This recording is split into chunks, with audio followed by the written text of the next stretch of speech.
வெண்பருத்தி நூலெடுத்து வாய் வெடிச்ச பூவெடுத்து நான் அணிஞ்சிட தொடுத்து வச்ச நடினமான மாலை இது.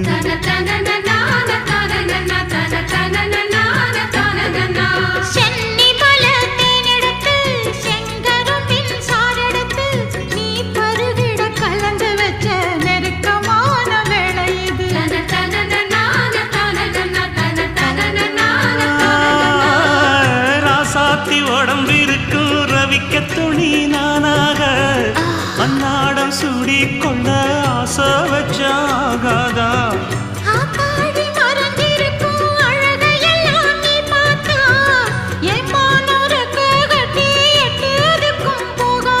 அடிச்சீனி சக்கரையே எட்டி நீயும் நிக்கிறியே நான் ஏங்கி ஏங்கி பார்க்கிற போறாங்க.